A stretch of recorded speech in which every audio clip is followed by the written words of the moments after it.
Bismillahirrahmanirrahim. Assalamualaikum warahmatullahi wabarakatuh. Perkenalkan, nama saya Andi Jahra Madani, NIM 70200119105. Di sini saya akan mempresentasikan materi terkait pembiayaan dan penganggaran kesehatan, yang dimana saya akan menjelaskan ada 5 poin. Yang pertama yaitu apa sih perbedaan anggaran dan penganggaran. Yang kedua yaitu apa fungsi dari penganggaran. Yang ketiga, bagaimana tahapan-tahapan penyusunan anggaran. Yang keempat, apa sih itu Neo Public Management. Yang kelima, perbedaan penganggaran sektor publik dan sektor swasta. Baik, yang pertama yaitu anggaran. Anggaran menurut R.A. Supriyono adalah suatu rencana terinci yang dinyatakan secara formal dalam ukuran kuantitatif. Biasanya dinyatakan dalam suatu uang untuk memperoleh dan menggunakan sumber-sumber suatu organisasi dalam jangka waktu tertentu, misalnya 1 tahun.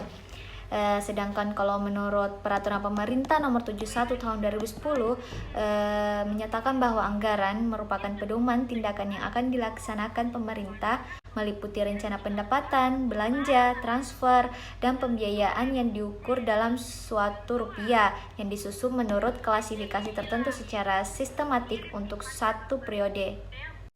Sedangkan penganggaran atau budgeting adalah suatu proses tahap persiapan penyusunan rencana, perencanaan berbagai informasi yang diperlukan, pembagian tugas perencanaan, penyusunan rencana, implementasi dari rencana tersebut, hingga pada tahap pengawasan. Selanjutnya yaitu fungsi dari penganggaran.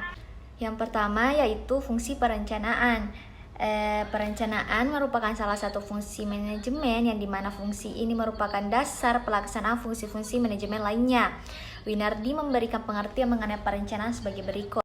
Perencanaan meliputi tindakan memilih dan menghubungkan fakta-fakta dan membuat serta menggunakan asumsi-asumsi mengenai masa yang akan datang dalam menvisualisasi serta merumuskan aktivitas-aktivitas yang diusulkan yang dianggap perlu untuk mencapai hasil yang diinginkan. Nah, dari kutipan di atas tersebut dapat disimpulkan bahwa sebelum perusahaan melakukan operasinya, pimpinan dari perusahaan tersebut harus lebih dahulu merumuskan kegiatan-kegiatan apa saja yang akan dilaksanakan di masa depan mendatang dan hasil yang akan dicapai dari kegiatan-kegiatan tersebut serta bagaimana melaksanakannya. Dengan adanya rencana tersebut, maka aktivitas akan dapat terlaksana dengan baik. Adapun yang kedua yaitu fungsi pengawasan. Anggaran merupakan salah satu cara mengadakan pengawasan dalam perusahaan. Pengawasan itu merupakan usaha-usaha yang ditempuh agar rencana yang telah disusun sebelumnya dapat dicapai. Dengan demikian, pengawasan adalah mengevaluasi prestasi kerja dan tindakan apabila diperlukan. Aspek pengawasan yaitu dengan membandingkan antara prestasi dengan yang dianggarkan, apakah dapat ditemukan efisien atau apakah para manajer pelaksana telah bekerja dengan baik dalam mengelola perusahaan. Tujuan pengawasan ini bukanlah mencari kesalahan, akan tetapi mencegah dan memperbaiki kesalahan tersebut. Selanjutnya fungsi koordinasi, yang dimana fungsi koordinasi menuntut adanya keselarasan tindakan bekerja dari setiap individu atau bagian dalam perusahaan untuk mencapai tujuan. Dengan demikian dapat dikatakan bahwa untuk menciptakan adanya koordinasi diperlukan perencanaan yang baik yang dapat menunjukkan keselarasan rencana antara satu bagian dengan bagian lainnya. Anggaran yang berfungsi sebagai perencanaan harus dapat menyesuaikan rencana yang dibuat untuk berbagai bagian dalam perusahaan, sehingga rencana kegiatan yang satu akan selaras dengan yang lainnya. Selanjutnya itu anggaran sebagai pedoman kerja. Anggaran merupakan suatu rencana kerja yang disusun sistematis dan dinyatakan dalam unit moneter. Lazimnya penyusunan anggaran berdasarkan pengalaman masa lalu dan taksir-taksiran pada masa yang akan datang. Maka ini dapat menjadi pedoman kerja bagi setiap bagian dalam perusahaan untuk menjalankan kegiatannya. Yang kedua yaitu anggaran sebagai alat pengendalian. Anggaran merupakan suatu alat yang esensial untuk menghubungkan antara proses perencanaan dan proses pengendalian. Sebagai alat pengendalian, anggaran memberikan rencana detail atas pendapatan dan pengeluaran pemerintah agar pembelanjaan yang dilakukan dapat dipertanggungjawabkan kepada publik. Tanpa anggaran, pemerintah tidak dapat mengendalikan pemborosan-pemborosan pengeluaran. Bahkan tidak berlebihan jika dikatakan bahwa presiden, menteri, gubernur, bupati, dan manajer publik lainnya dapat dikendalikan melalui anggaran. Selanjutnya yaitu anggaran sebagai alat kebijakan fiskal, yang dimana alat kebijakan fiskal pemerintah digunakan untuk menstabilkan ekonomi dan mendorong pertumbuhan ekonomi. Melalui anggaran publik tersebut dapat diketahui arah kebijakan fiskal pemerintah sehingga dapat dilakukan prediksi-prediksi dan estimasi ekonomi. Anggaran dapat digunakan untuk mendorong, memfasilitasi, dan mengkoordinasikan kegiatan ekonomi masyarakat sehingga dapat mempercepat pertumbuhan ekonomi. Yang selanjutnya itu berfungsi sebagai anggaran, sebagai alat politik. Anggaran digunakan untuk memutuskan prioritas-prioritas dan kebutuhan keuangan terhadap prioritas tersebut.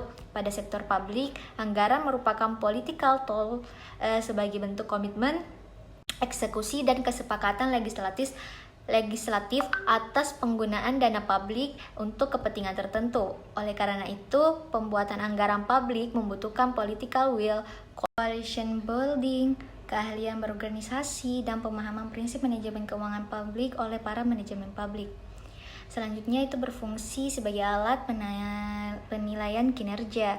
Anggaran merupakan wujud komitmen dan budget holder atau eksekutif kepada pemberi wewenang atau legislatif. Kinerja eksekutif akan dinilai berdasarkan beberapa hasil yang ia capai dikaitkan dengan anggaran yang telah ditetapkan. Anggaran merupakan alat yang efektif untuk pengendalian dan penilaian. Fungsi selanjutnya itu sebagai alat motivasi. Anggaran sebagai instrumen untuk memotivasi masyarakat manajemen agar bekerja secara ekonomis, efektif, dan efisien dalam mencapai target dan tujuan organisasi yang telah ditetapkan. Agar dapat memotivasi, anggaran hendaknya bersifat challenging but attainable atau demanding but achievable. Maksudnya adalah target anggaran hendaknya jangan terlalu tinggi sehingga tidak dapat dipenuhi, namun juga jangan terlalu rendah sehingga terlalu mudah untuk dicapai. Fungsi selanjutnya yaitu anggaran sebagai alat untuk menciptakan ruang publik. Anggaran publik tidak boleh diabaikan oleh kabinet, birokrat, dan DPR atau DPRD, masyarakat, LSM, perguruan tinggi, dan berbagai organisasi kemasyarakatan harus terlibat dalam proses penganggaran publik. Kelompok masyarakat yang terorganisir akan mencoba mempengaruhi anggaran oleh kabinet, birokrat, dan DPR atau DPRD, masyarakat, LSM, perguruan tinggi, dan berbagai organisasi kemasyarakatan harus terlibat dalam proses penganggaran publik. Kelompok masyarakat yang terorganisir akan mencoba mempengaruhi anggaran pemerintah untuk kepentingan mereka. Selanjutnya yaitu tahapan-tahapan dalam penyusunan penganggaran, yang dimana itu tahap pertama penentuan pedoman perencanaan anggaran. Langkah pertama yaitu menentukan pedoman anggaran.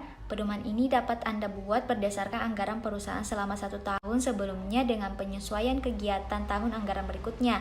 Dalam penyusunan ini dikenal manajemen puncak sebagai dasar dalam menyusun anggaran belanja. Kegiatan manajemen puncak antara lain yang pertama, penetapan rencana besar perusahaan sebagai dasar penyusunan anggaran belanja perusahaan. Yang kedua itu pembentukan panitia untuk menyusun anggaran belanja perusahaan selama periode tertentu. Yang kedua yaitu tahap persiapan anggaran, yang dimana setelah aktivitas manajemen puncak, perusahaan membutuhkan waktu untuk mempersiapkan anggaran. Dalam hal ini yang melakukan persiapan tidak hanya staf di bagian keuangan saja, melainkan dibutuhkan kerjasama yang solid dari semua divisi supaya penganggaran berjalan sempurna. Setelah menyusun forecast penjualan, kemudian manajer pemasaran bekerja dengan manajer umum dan manajer keuangan untuk menyusun yang pertama anggaran penjualan, anggaran beban penjualan, anggaran piutang usaha. Setelah itu manajer produksi bekerja sama dengan manajer keuangan dan manajer umum menyusun anggaran produksi, anggaran biaya pabrik, anggaran persediaan, anggaran utang usaha. Anggaran tersebut di atas dibuat berdasarkan anggaran penjualan yang dibuat oleh manajer. Terus setelah itu manajer keuangan bekerja sama dengan para manajer menyusun anggaran laba rugi, anggaran neraca, dan anggaran kas. Namun dalam tahap-tahap persiapan anggaran ini biasanya diadakan rapat antara bagian yang terkait saja. Tahap penyusunan yang ketiga itu penentuan anggaran, Tahap penyusunan anggaran yang ketiga ini berupa penentuan anggaran perusahaan. Pada tahap ini, manajer beserta direksi melakukan pengesahan terhadap anggaran. Setelah melakukan pengkajian dan kelayakan terhadap rancangan anggaran yang telah disusun masing-masing pengguna anggaran, ada 3 tahap dalam penentuan anggaran. Antara lain, masing-masing karyawan dari tiap bidang membicarakan dan merundingkan hasil dari persiapan yang telah dilakukan agar anggaran belanja yang disusun nantinya mampu mengakomodasi kebutuhan tiap-tiap bagian. Selanjutnya, koordinasi dan penelaan komponen anggaran belanja yang telah disusun, dan terakhir pengesahan dan juga pendistribusian anggaran yang merata ke seluruh bagian. Adapun tahap yang terakhir yaitu tahap pelaksanaan anggaran. Untuk kepentingan pengawasan, setiap manajer membuat laporan realisasi anggaran tersebut. Setelah dianalisis, kemudian laporan realisasi anggaran disampaikan pada direksi. Tahapan ini menjadi langkah kesekian kalinya dari proses penyusunan anggaran yang akhirnya diputuskan dengan sebuah keputusan tunggal. Dalam tahap ini dibutuhkan pengawasan dari kalangan manajer perusahaan dari masing-masing bagian yang melakukan tugasnya sendiri-sendiri. Setelah pengawasan sudah dilakukan oleh kalangan manajer, selanjutnya manajer memiliki wewenang melaporkan pada seorang direksi di perusahaan. Inilah alur final atau tahap akhir dari penerapan anggaran di sebuah perusahaan. Selanjutnya yaitu pengertian dari NPM atau No Public Management. Adalah suatu sistem manajemen desentral dengan perangkat-perangkat manajemen baru seperti controlling, benchmarking, dan lean management. NPM dipahami sebagai privatisasi sejauh mungkin atas aktivitas pemerintah. NPM ini secara umum dipandang sebagai suatu pendekatan dalam administrasi publik yang menerapkan pengetahuan dan pengalaman yang diperoleh dalam dunia manajemen bisnis dan disiplin yang lain untuk meningkatkan efektivitas kinerja pelayanan publik dan publik pada birokrasi modern. Pelajaran penting yang dapat diambil dari pengertian No Public Management ini adalah bahwa pembangunan birokrasi harus memperhatikan mekanisme pasar, mendorong kompetensi dan kontrak untuk mencapai hasil, harus lebih responsif terhadap kebutuhan pelanggan, harus lebih bersifat mengarahkan atau steering daripada menjalankan sendiri atau rowing, harus melakukan deregulasi, memberdayakan para pelaksana agar lebih kreatif, dan menekankan budaya organisasi yang lebih fleksibel, inovatif, berjiwa wirausaha, dan mencapai hasil ketimbang budaya taat asas, orientasi pada proses dan input. Selanjutnya pembahasan terakhir yaitu perbedaan sektor publik dan sektor swasta. Dapat dilihat pada tabel berikut, yang dimana pertama tujuan organisasi. Setiap organisasi memiliki tujuan yang unik serta spesifik yang hendak dicapai yang bersifat kualitatif maupun kuantitatif. Tujuan yang hendak dicapai oleh organisasi sektor publik berbeda dengan swasta. Perbedaannya menonjol adalah tujuan untuk memperoleh laba. Pada sektor swasta, usaha mencapai laba atau profit dimaksimumkan, sedangkan pada sektor publik bukan hanya untuk mencapai keuntungan semata, namun juga dalam rangka penyediaan pelayanan publik seperti layanan pendidikan, layanan kesehatan masyarakat, penegakan hukum, transportasi massal, dan lain sebagainya. Yang kedua yaitu sumber pembiayaan. Perbedaan sektor publik dengan sektor swasta dapat dilihat dari sumber pendanaan organisasi, atau dalam istilah manajemen keuangan disebut struktural modal atau struktur pembiayaan. Yaitu sumber pembiayaan. Perbedaan sektor publik dengan sektor swasta dapat dilihat dari sumber pendanaan organisasi, atau dalam istilah manajemen keuangan disebut struktural modal atau struktur pembiayaan. Selanjutnya, perbedaan pada pola pertanggungjawaban. Pertanggungjawaban manajemen sektor publik berbeda dengan swasta. Manajemen pada sektor swasta bertanggung jawab kepada pemilik perusahaan atau pemegang saham dan kreditor atas dana yang diberikan. Sedangkan pada sektor publik, manajemen bertanggung jawab kepada masyarakat karena sumber dana yang digunakan oleh organisasi sektor publik dalam rangka pemberian pelayanan publik berasal dari masyarakat. Selanjutnya itu perbedaan dari struktur organisasi. Secara kelembagaan, organisasi sektor publik juga berbeda dengan swasta. Struktur organisasi pada sektor publik bersifat birokratis, kaku, dan hierarki, sedangkan struktur organisasi pada sektor swasta lebih fleksibel. Selanjutnya, Perbedaan pada karakteristik anggaran dan stakeholder. Jika dilihat dari karakteristik anggaran pada sektor publik, rencana anggaran dipublikasikan kepada masyarakat secara terbuka untuk dikritisi dan didiskusikan. Anggaran bukanlah suatu rahasia negara, berbeda dengan di swasta, di mana anggaran pada sektor swasta bersifat tertutup dan merupakan rahasia perusahaan. Publik dalam organisasi sektor publik memiliki makna yang berbeda dengan yang dipahami oleh organisasi sektor swasta.